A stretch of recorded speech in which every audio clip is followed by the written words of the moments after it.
Hi ഇന്നെന്തൊരു എല്ലാവരും ഞാനേണ്ട ഇന്നലെ മാങ്ങക്കറി വെച്ചതാട്ടാ അതിന്റെ ചട്ടി. അപ്പൊ അതിൽ കുറച്ച് തൈര്, പച്ചമുളക്, ഉള്ളി ഇതൊക്കെ കൂട്ടി തിരുമ്പി കഴിച്ചോക്കാം. നല്ല ടേസ്റ്റാ, കഴിച്ച് നോക്കി നോക്ക് കേട്ടാ. ഇങ്ങനെ ഇങ്ങനെ കുഴയ്ക്കാം. അപ്പൊ ആ മുളകിന്റെയും ഉള്ളിയും ടേസ്റ്റ് അങ്ങോട്ട് അതിലേക്ക് ഇങ്ങനെ ആവാം. ഇങ്ങനെ നന്നായി കുഴയ്ക്കാം. അല്ല മണം കിട്ടണം കുഴയ്ക്കുമ്പോ. ഇങ്ങനെ കുഴച്ച് കുഴച്ച് കുഴച്ച് നന്നായി കുഴച്ചിട്ട് ആ എല്ലാ ടേസ്റ്റും അതിൽ പിടിക്കണം കേട്ടാ.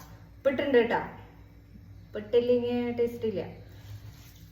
ഇങ്ങനെ കുഴച്ച് കുഴച്ച് ഒരു ഉരുളെടുത്തിട്ട് ഇങ്ങനെ സൂപ്പറാ. ഒരു രക്ഷയില്ല, ഒന്നും പറയാല്ല, അടിപൊളി. കഴിച്ചു കേട്ടാ. മാങ്ങക്കറി തന്നെ വേണമെന്നില്ല കേട്ടോ. വീട്ടിൽ ഏത് കറി വെച്ചാ ചട്ടി വേണമെന്നില്ല.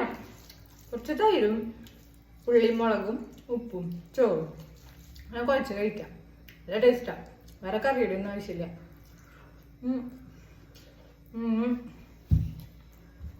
അപ്പൊ ഇത് വേണമെങ്കിൽ